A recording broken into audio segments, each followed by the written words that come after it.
And you are listening to Living Art on KPFT Houston Live. Hank was in the studio. So what's your story?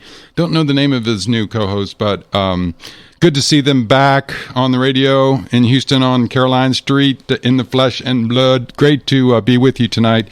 Thank you so much for tuning in. And Michael Carson is the co-host of Living Art, and he's out in the other room with our guests, so I'm going to pass it over to. How you doing tonight, Michael? I'm doing great, Michael. How are you doing? Are you right. hearing me on your end? Yep. Okay, cool. Yeah, and so welcome to Living Art. We have two great guests. Been talking it up beforehand here. An exciting day. Talking about a new exhibit at the Manila Collection tomorrow. Is that correct? Yeah. And then could you talk a little bit about that? This is Nestor. Nestor. Yeah. Hi. Hey. Yes, and tonight. Timothy Morton and I are collaborating and sort of getting prepared for tomorrow night. So, gotcha. And, yeah, we have a. That's what we're all about here. Just laid back place to get prepared, talk about it. Mm-hmm, I like it. Mm-hmm. Yeah. So I'm we'll. Tim. Yeah. Hi there. Yeah. So what's happening tomorrow night? What's the big event? Well, we'll talk some more. But in conjunction with the exhibition of the iconic portrait strand, which is a corpus of paintings that are Byzantine, right?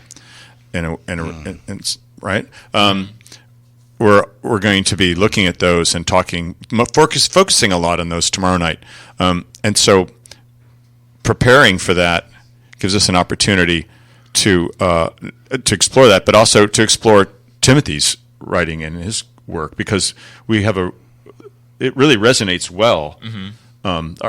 Both of our endeavors resonate really well, and it's very exciting for me. And so we want to make sure that we know people are both our work. Yeah, no, definitely. And the collaboration too. This is awesome. Just so for our audience out there, it's tomorrow night at the Manila Collection, right?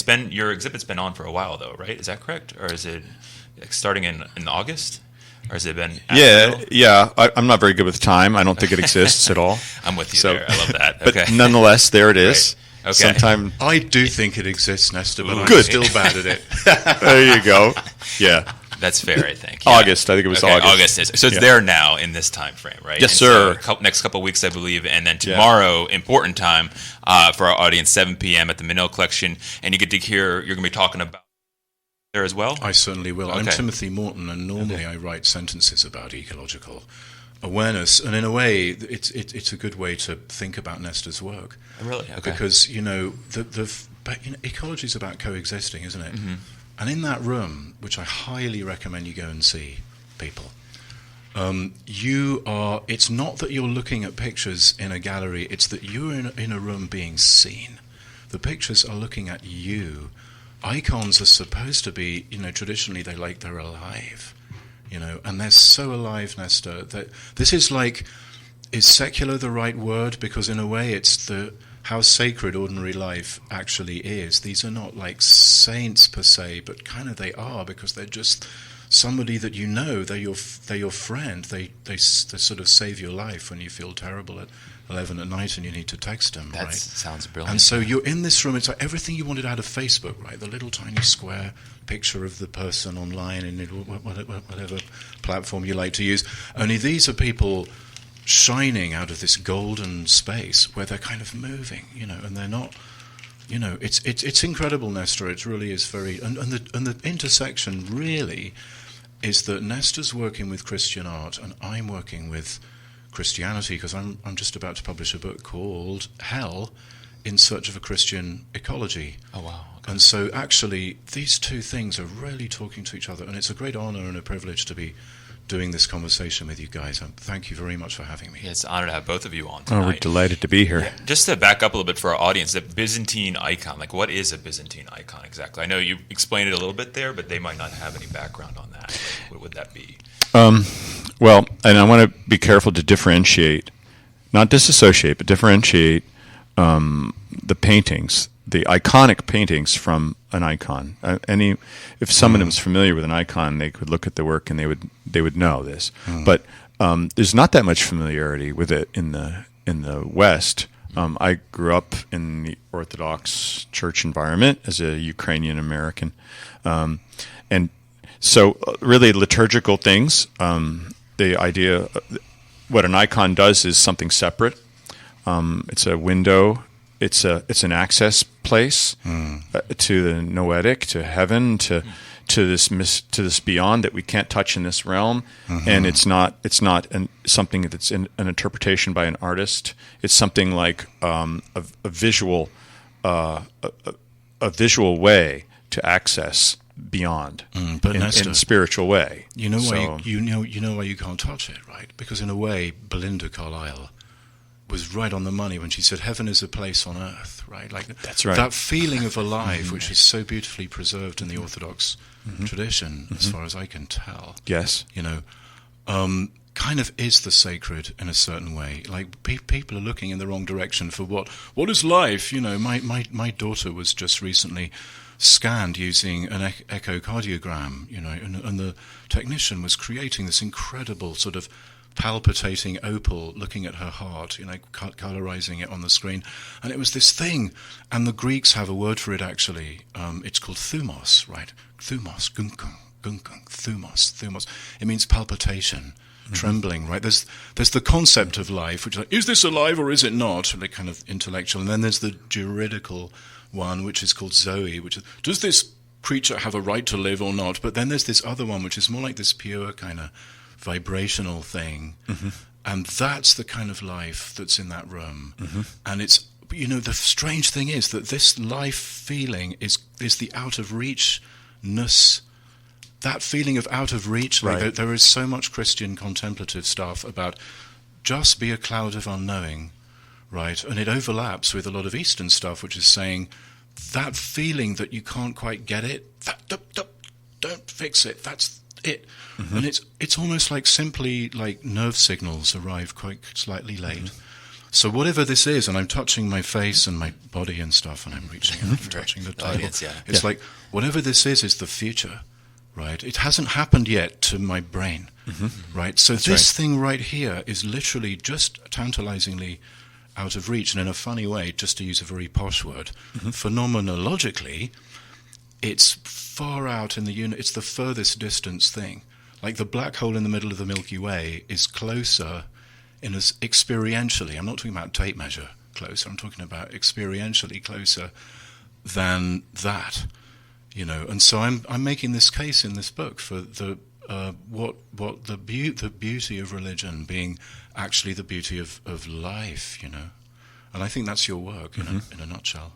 Yeah, I remember the Jefferson Bible with the red words of Jesus in it, where you could just look at those, and I try to keep things simple in regard to the phenomenon of painting, where I started with empirical lines. There's something called a graphia, which is like the drawing and the cartoon and the underpinning, sort of like the map for the territory, where you start with the proportions of the sitter. I want to draw them live, but I was also using various lenses because I was fascinated by my friend Lawrence Weschler's collaboration with David Hockney in this book, using the lens in pre-Renaissance or Renaissance artwork. So I wanted to taste that a little bit and use those to sort of as a device. And there's also a way to use your brain and short-circuiting your eyes to draw in a similar way. It's fun to do. It's also gives you a very simple working drawing, an underpinning.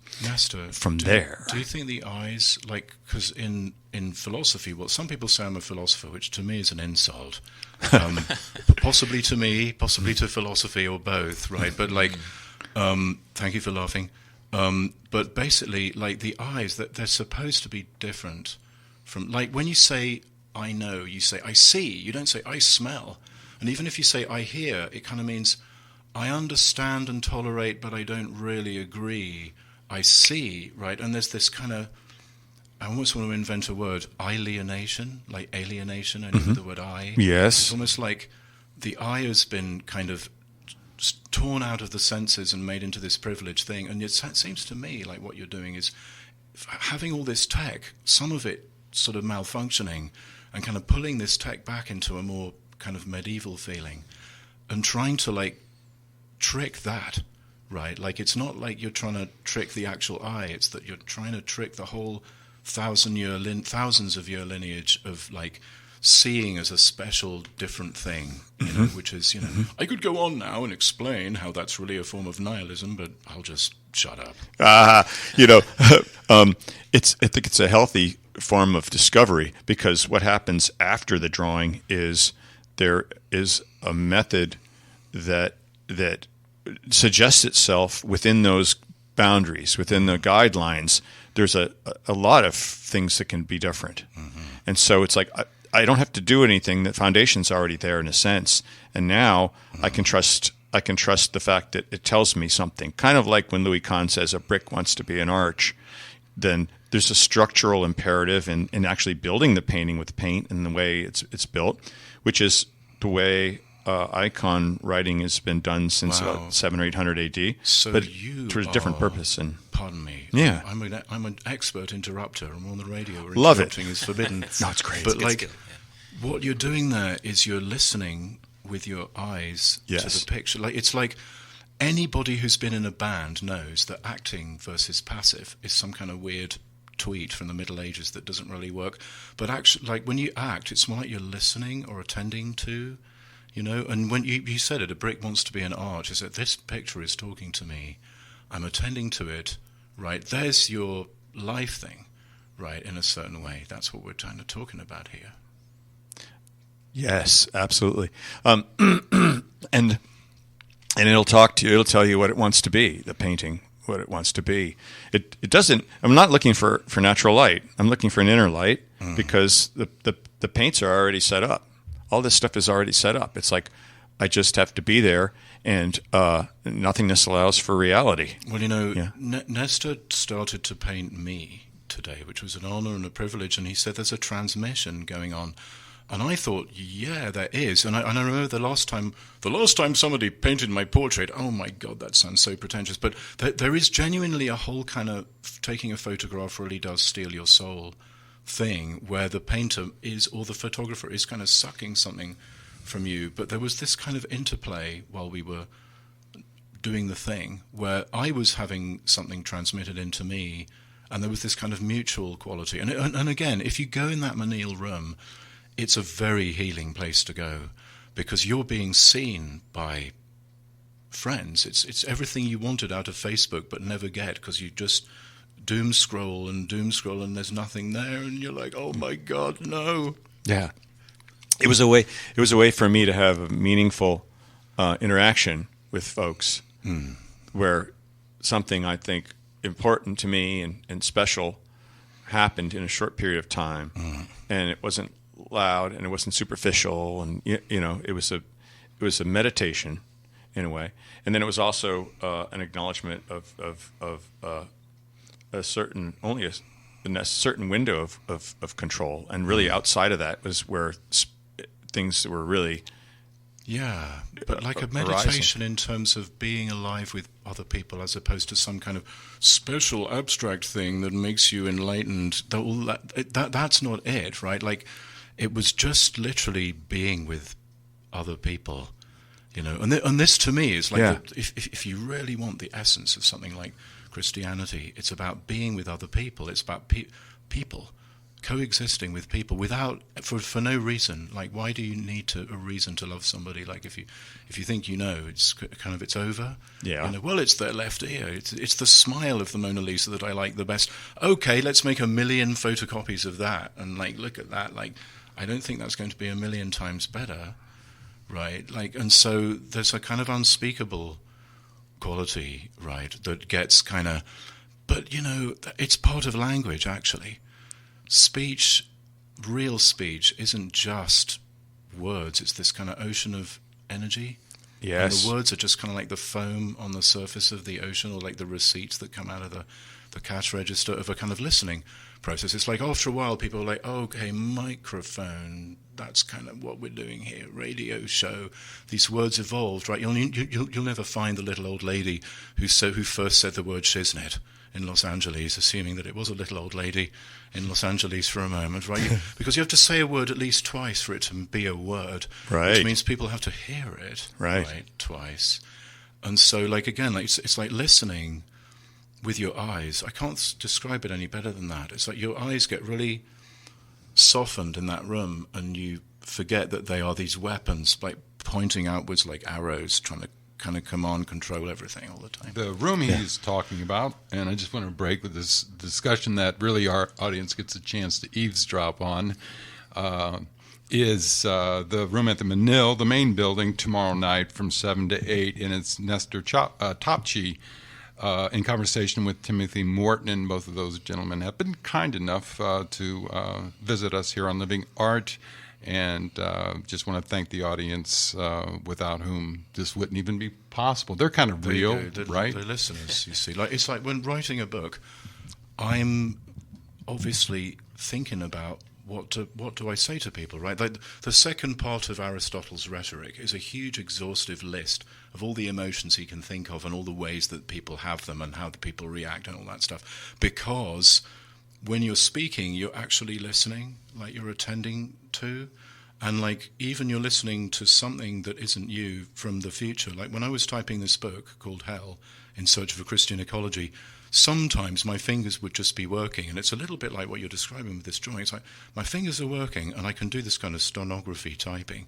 We were talking earlier, does anybody need any? Because I'm 100 words a minute, I can do it. Very good laundry folding, I love that level of life.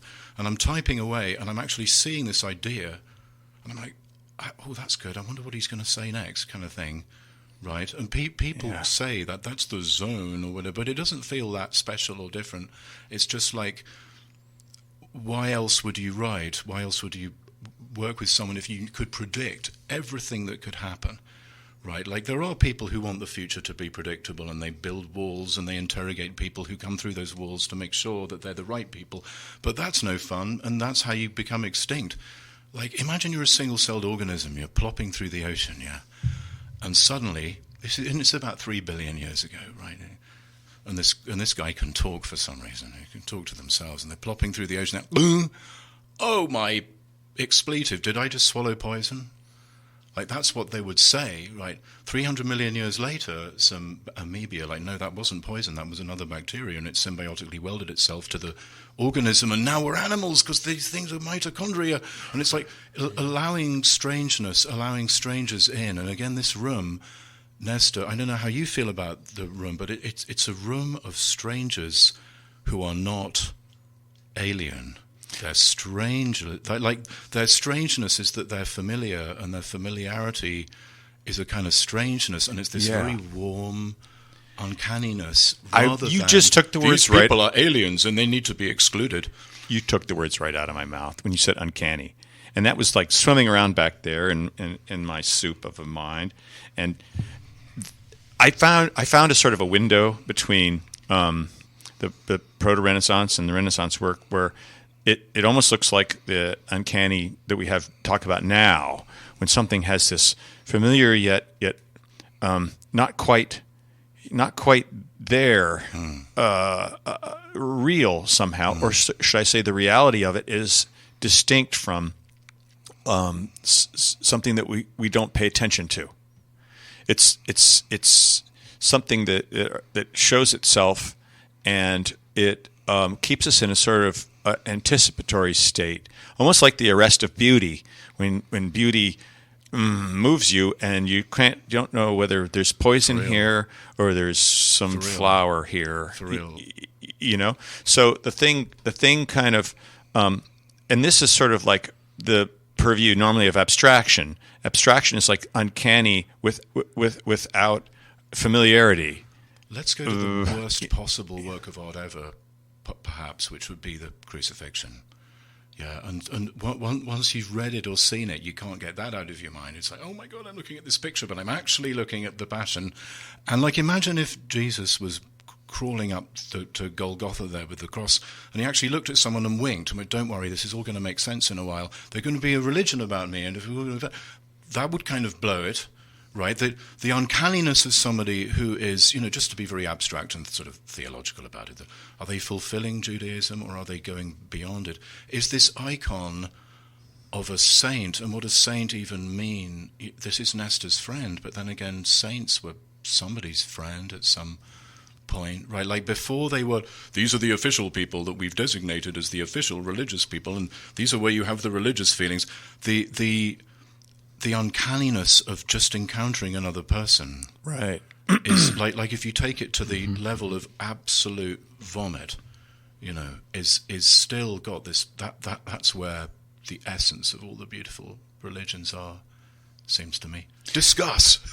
Yeah, well, there's sort of there's the incorporation and the dogma and confusing a map with the territory, and then there's like saying we have achieved something here, something has been won here, and this is something that's given us scientific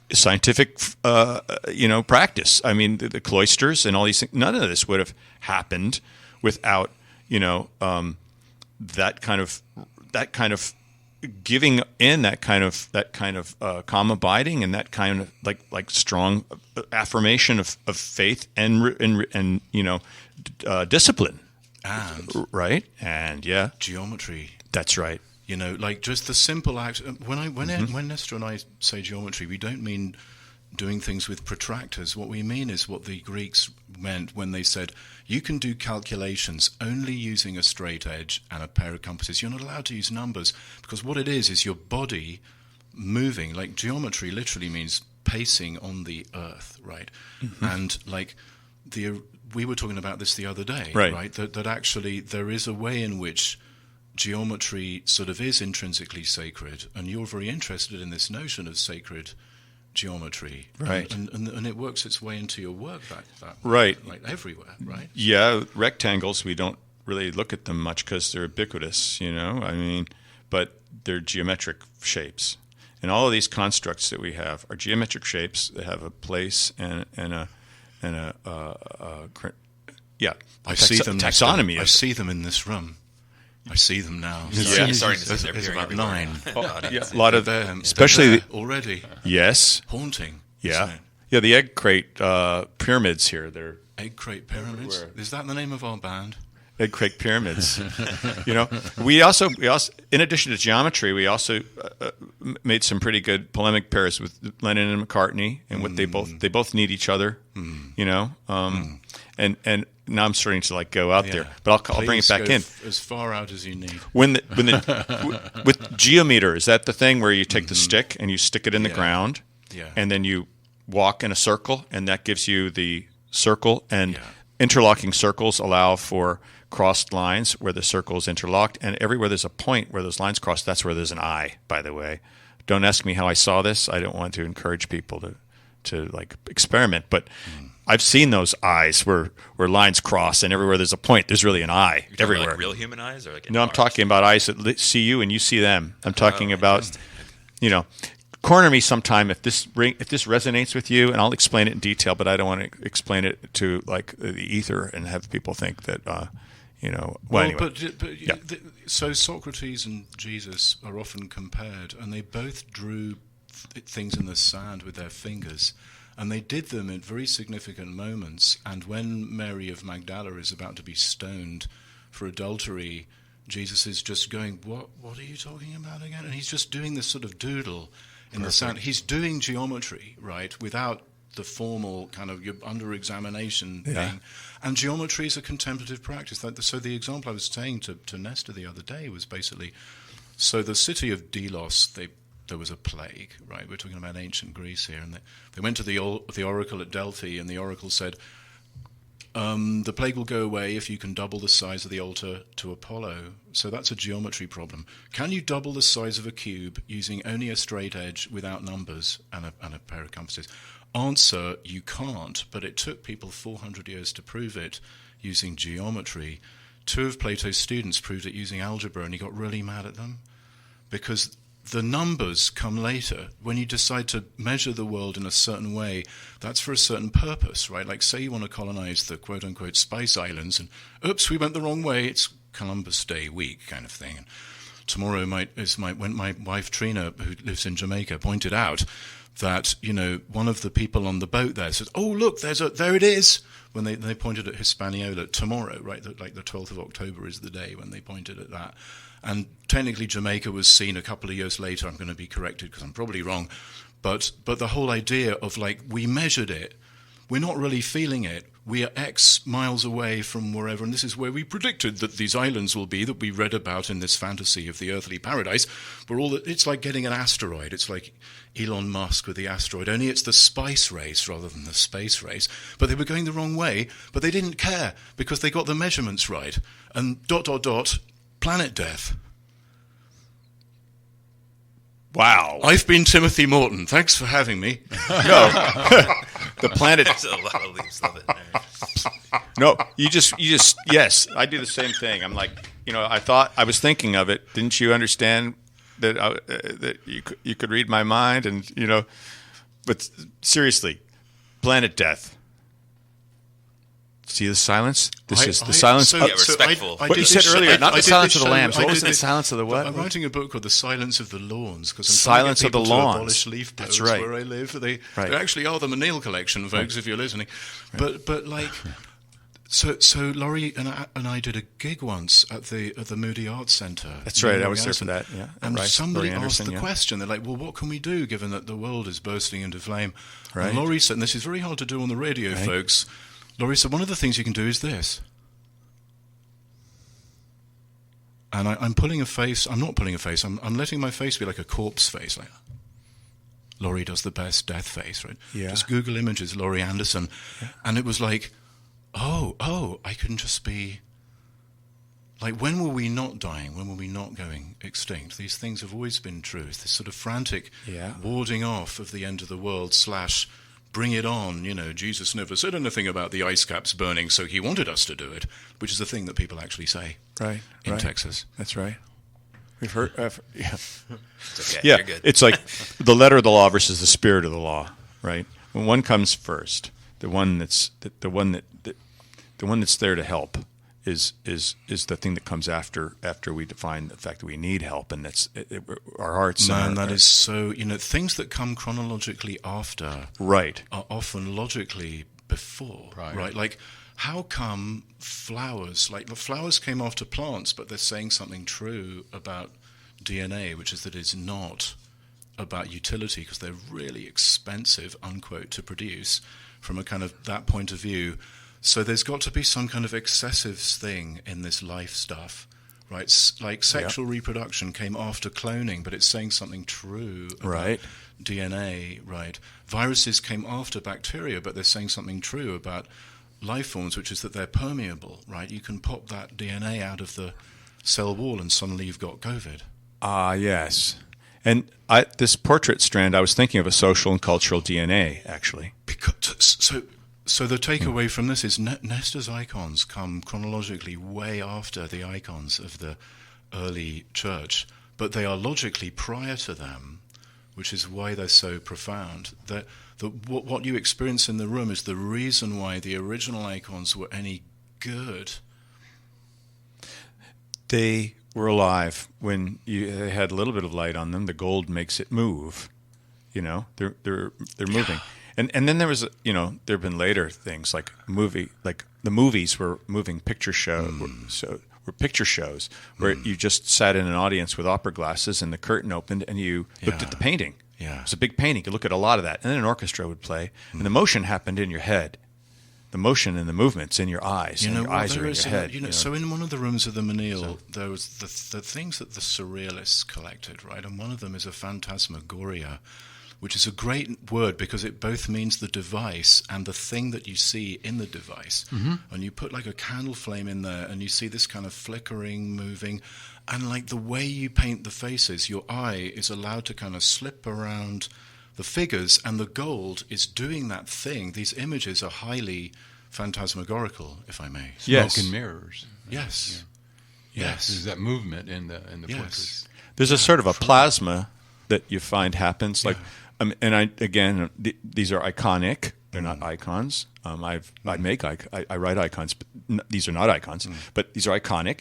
And then the plasma in the sort of clay bowl that's the glue for the gold leaf. When I put that on, I don't burnish it or polish it. I don't want a mirrored surface. I don't want to talk about perfection. I don't want machines sort of a nod to production or modernity in terms of industry or anything like that. The stuff has a character of its own. It expresses itself as an element. So it's sort of fluid the way the gold leaf makes these patterns and shapes in conjunction with the other material. And I don't know what it's going to do. I just trust and know that it's going to be just fine. But and, space, like in those pictures, literally space, unquote, is not blank. It's kind of luminous and flickery, Yeah. Yeah. It's a living space. Yeah. It's a spirit. In a way. And we talked also about architecture, and that's interesting because coming from like geometry, which touches everything, including biology and including all these other things, that it's sort of a map for territory in different ways. There are some shapes besides the rectangles in the portraits, and those definitely connect with the geometry of like bifurcating. Things that gather in complexity, they divide. They go 2, 4, 6, 8. Do we appreciate Nestor and Tim, Yay. and Michaels, Nestor. the Michaels. So there's 2 Michaels here, and Speaking of they're right. geometry, There's 2 Michaels and there's 4 Mikes. That's right. Go figure. Exactly the words keep on right. spinning. And geometry. And geometry. So these are kind of like items in a genome where you have repeated things, or you have things that are splitting. Michael and Mike are like the long and the short side of a rectangle. That's right. Beautiful. See what I did there? Yeah, I did. Not very much. Boom. You're listening to Living Art on KPFT Houston live here on Caroline Street, and near here is Manil. And tomorrow night, Thursday, the 12th of October, from 7 to 8, Nestor Topchy is in conversation with Timothy Morton. Back to you, Nestor. Thanks. We were calling it living art, because living art could be an adjective or it could be a verb, right? Right. Ooh. Right. Right. Ooh. Right. You should have done this show 20 years. You'd really know what that meant. Well, we love performance and performative, situational, and rising reality that it's explored like freedom is really, I think, at the crux of the thing. The genuine freedom and is like love that way. It's not right? the same thing as freedom of choice, because in a way that's the ultimate prison. It's like everyone's floating around the same supermarket and they can choose different ideas that are on the shelf. This is your Althusser ideology theory, by the way. I can do Hegelianism when I try. We're getting there. But it's sort of like Now the Michael's idea of excited. freedom of choice Is your prison there, because you've got this. You're determined by that. You're determined by this idea that I can choose freely between these options that are available to me, like different types of shampoo. And you've lost the whole magical, I'm vibing with somebody who's vibing with me. And these paintings are like they're vibing with you, They are they're exemplifying a thing that Immanuel Kant actually talks about. As he says, the beauty is a phenomenon. It's not a feeling that you're having. It's not in the work of art. It is a kind of, and he uses this German word Stimmung, which means attunement, right? Yeah. And even when you're putting the gold on, you're attuning to, because you're having to layer it. I'm imagining there are 3 or 4 processes at least that you use to make that happen. Yeah, there's steps to go through, and you can actually look in the library at the Manil. There's a vitrine there that shows the steps, the process that have to go through, and there's a sort of even a sort of a symbolism attached to the steps. That you have all the stuff. You got animal, mineral, and vegetable. So you have the tree of life as the wood, and then you have the bone as the gesso, because it's calcium and marble dust, and the glue, which is flesh, also to make the gesso, and then you have the blood, in a way, you have the iron oxide of the clay bowl, and then you have spirit, boom, and this kind of quickening where the gold goes on. So there's a beautiful story and narrative that sort of attaches itself, vis-a-vis its relation to icons and icon writing, but yet that carries forward in a way certain things I can leave to the purview of a different intent.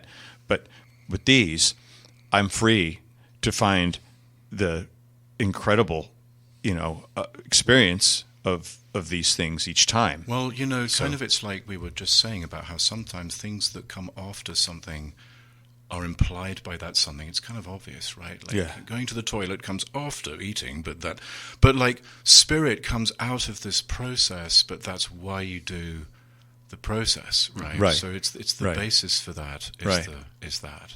Right. Right. Well, what do you say to viewers, and this is a general art question, who want to figure out how to take the art or what they're looking at? Because there are 18 portraits up, or do you have more? 124. Or mounted? And they're on boards, and they're on a shelf. Yeah.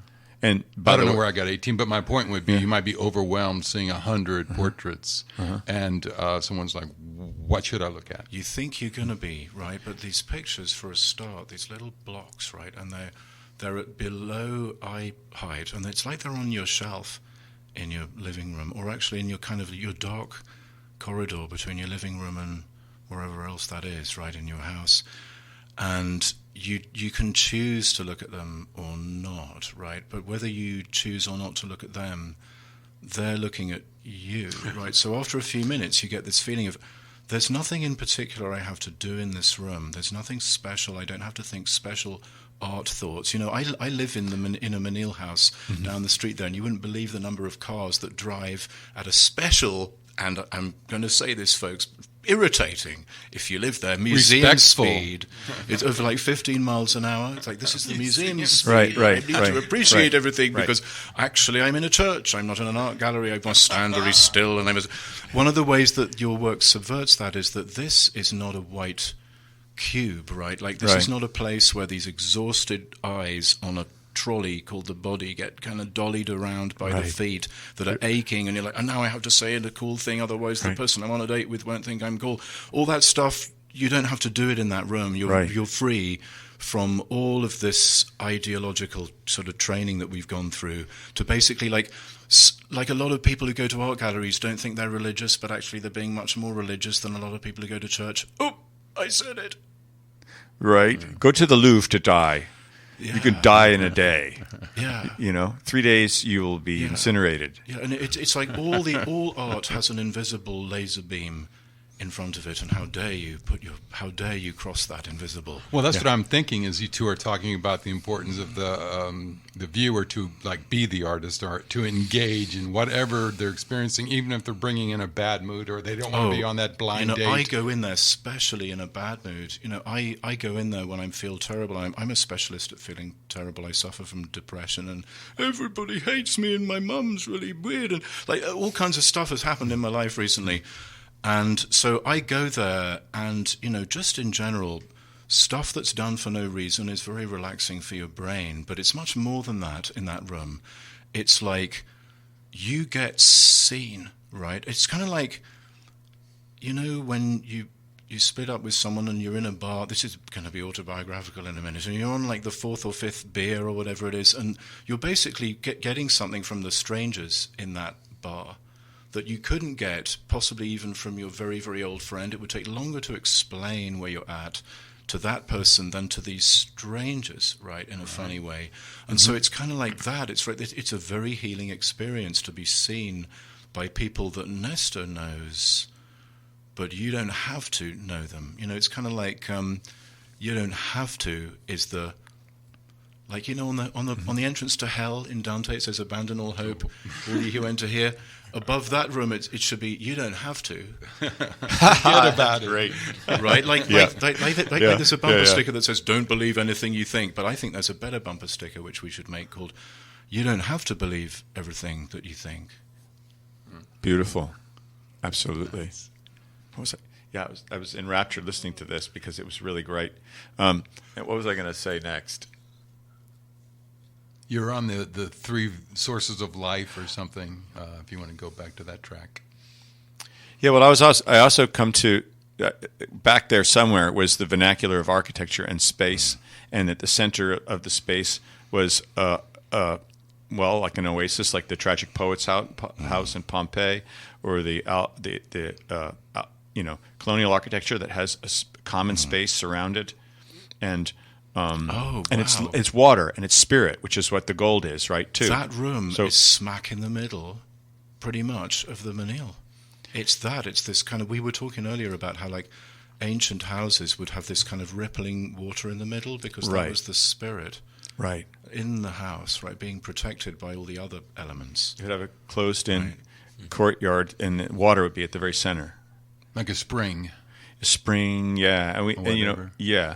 And that all comes, a lot of the geometry comes down to architecture, and the architecture is interdependent with the paintings. So one of the beautiful things about this exhibition was working with curators and setting up a precedent where it was like how I had them in a chapel when I was working on them over on my compound by the pond there, and there was a shelf, and so we did the shelf here, and then also getting that color dark so that we could light the work as it would be, and that technology used in an old stone building, a church or a cathedral, but have light coming in, a certain kind of light, and also candlelight. So there's an equivalent kind of candlelight, special lights in the ceiling, small ones that focus on the work, and then we got some tape up there to like barn door them down, so the light doesn't hit the walls; it just hits the work in that same temperature and intensity of a candle,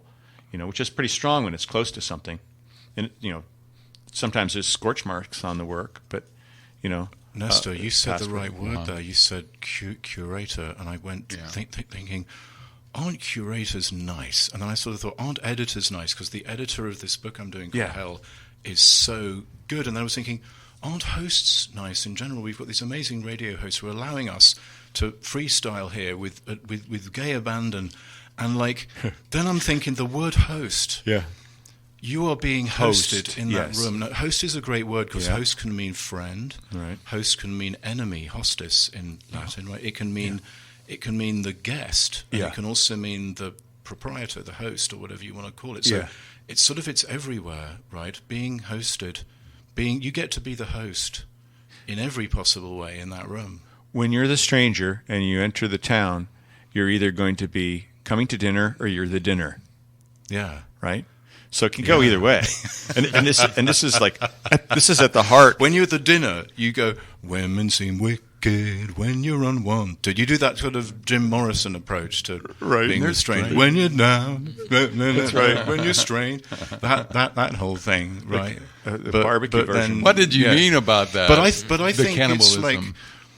It's like, is this a master slave thing? Being the dinner or being the not? I don't think it is, man. I think it's not that. I think it's not that. I think it's terrifying love. Not be that for people. Look at how terrifying. It's terrifying love. It's if we assign sort of.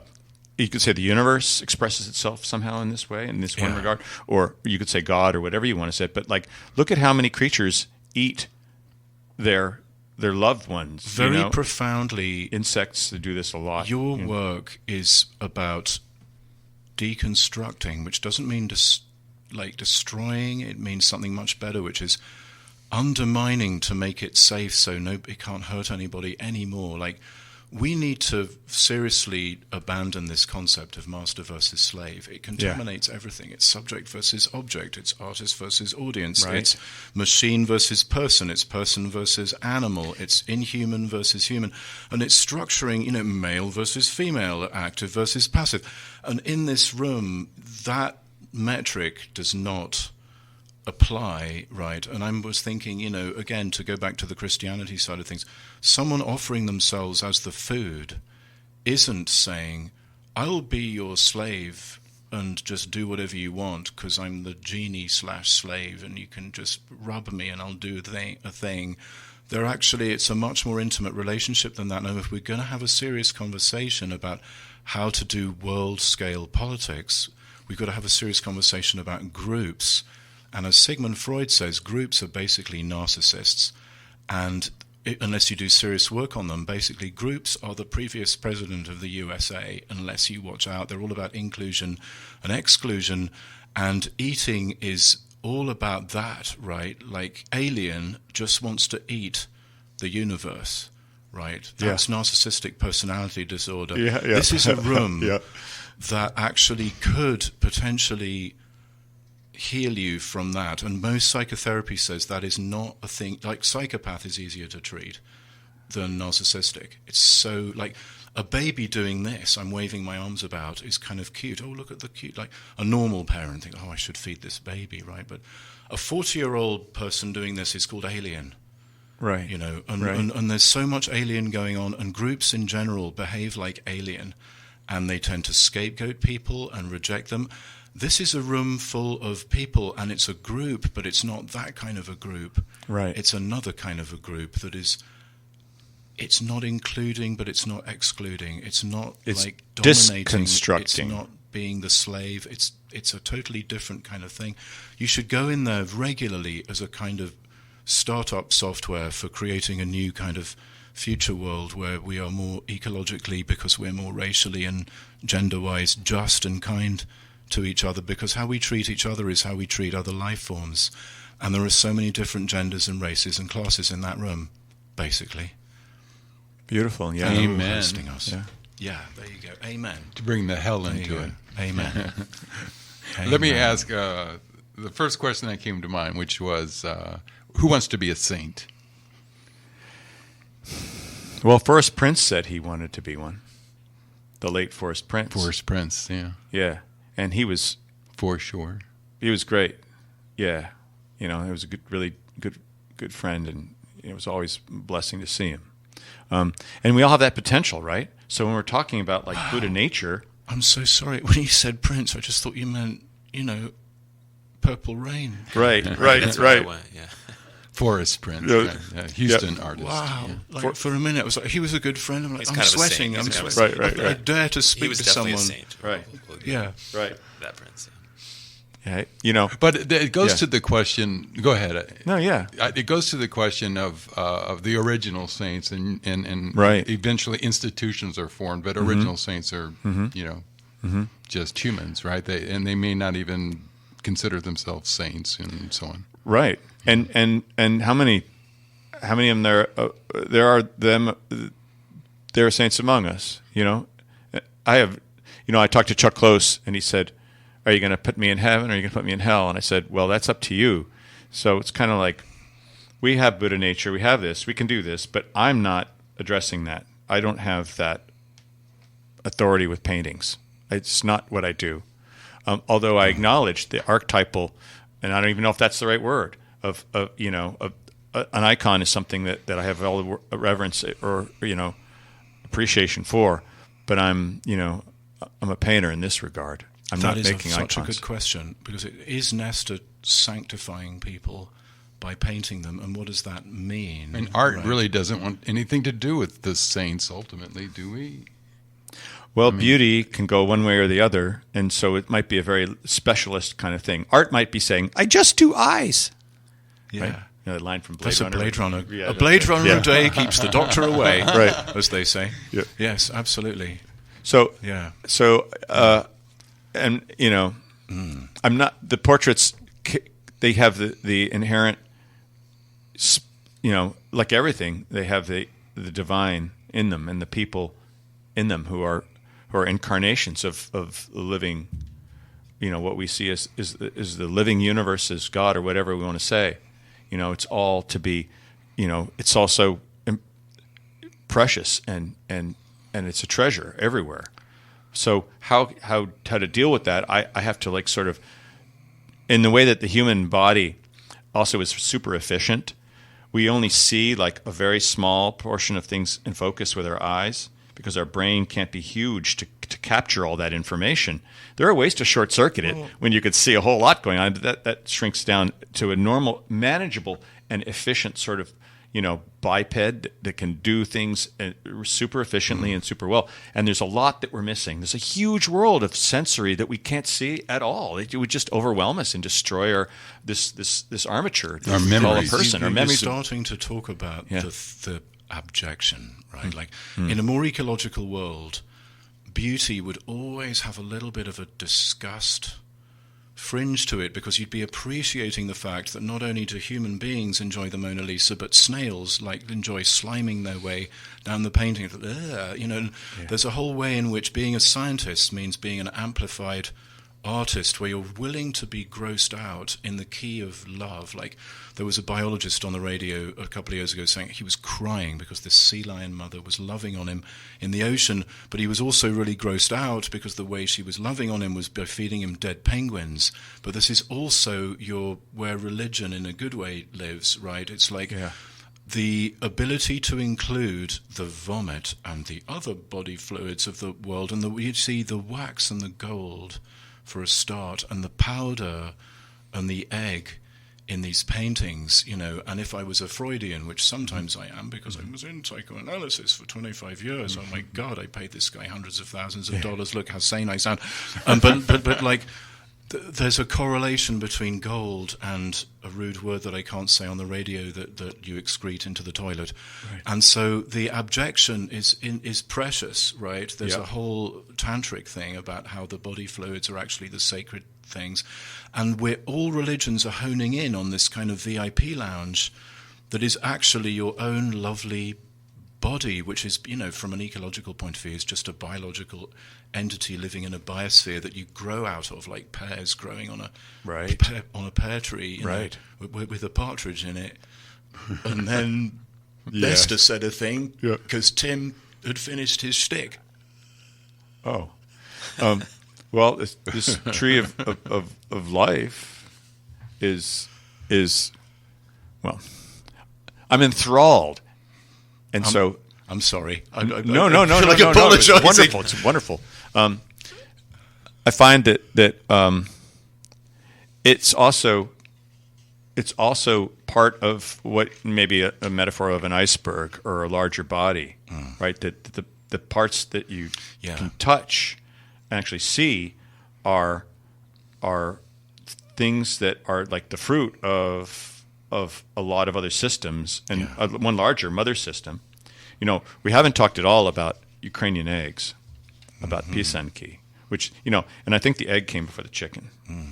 Now that's for you. Wow. Yeah, well, I made some kind of crepes this morning, like I often do for my son Simon, and you break that egg and you stir it in with some flour and you put some water and some milk in, right, and you just kind of leave it. And then you pour it into an incredibly hot pan.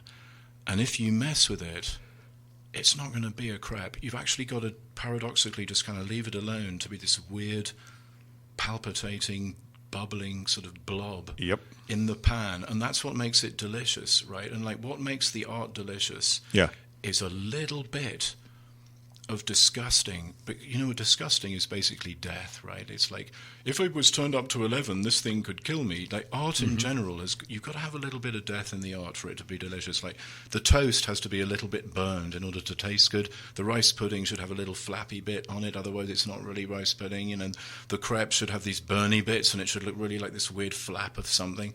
And, that's where kind of whatever art is and whatever religion is are having a very interesting conversation, which is actually so much more about what life is than some kind of analysis by they don't have to be this way, because actually utilitarianism is about how things have a point, and all of biology is really saying life is a beautiful accident. Doesn't have a purpose. The foam and the bubbles of the emulsion of the protein that are in the glue for the gold, and also that are in the egg tempera, which is an egg yolk. And you take the egg yolk and you dry it in your hand and you roll it around and you poke a hole in it and you pour the egg yolk out of the egg sac and you add vinegar and water.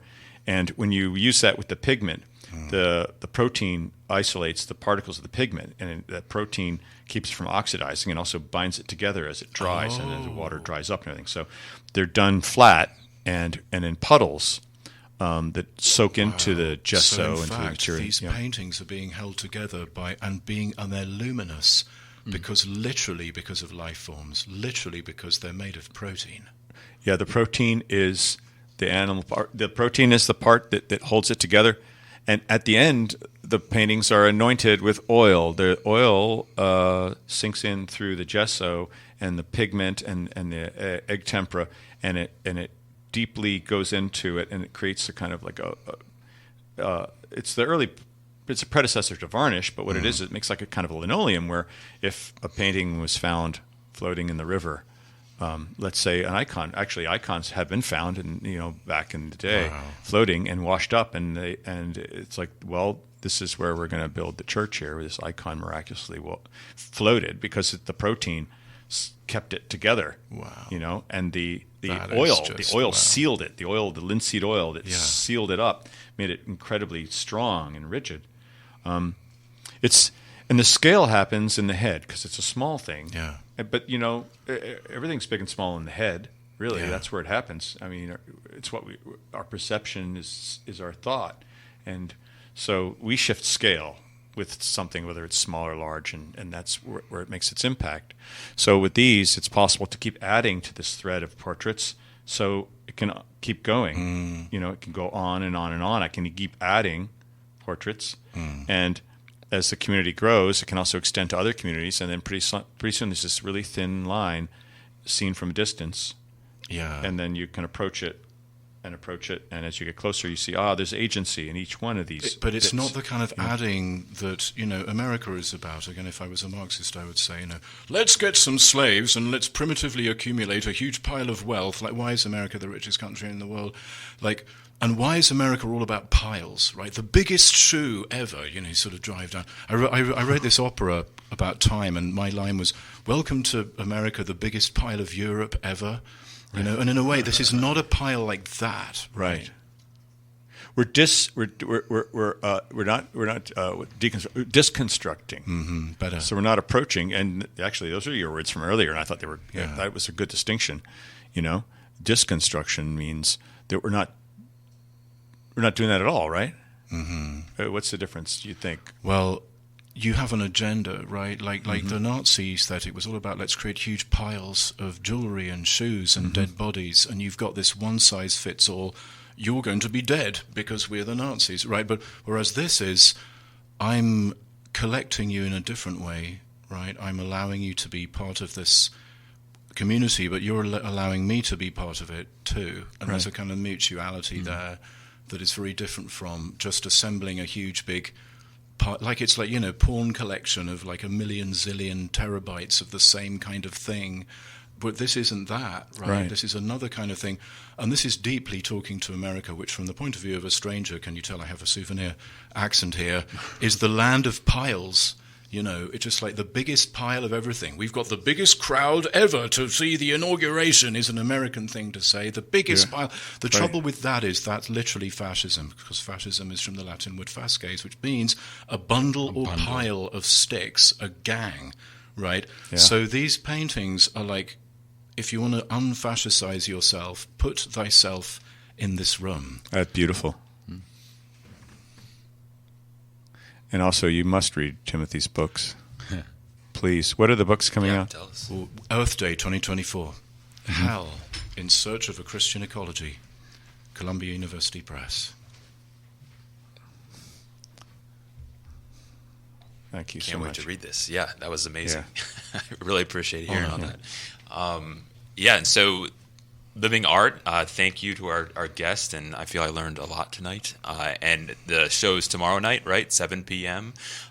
Hear them continue to talk and kind of experience this room. I think I'm going to head over there tomorrow, too. This is incredible. And so, Michael, you want to close us out? Yeah. That was great. So we've got just a few seconds. Why don't Nestor and y'all give your contact information if people want to check you out. Yeah, if they wanted to buy the book, like how would they go about doing that? Oh, sure.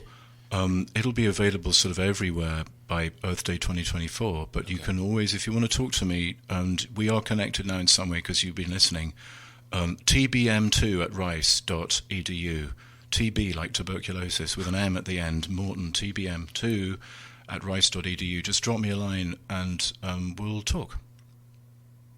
Also, I have a blog called Ecology Without Nature. This is Interim General Manager Sandy Wyman at KPFT, and I know what you're doing right now. You're listening to KPFT. And that's only possible because for 53 and a half years, folks just like you have called that number, 713-526-5738, and donated to the station, or gone on over to kpft.org and click that donate button. We survive on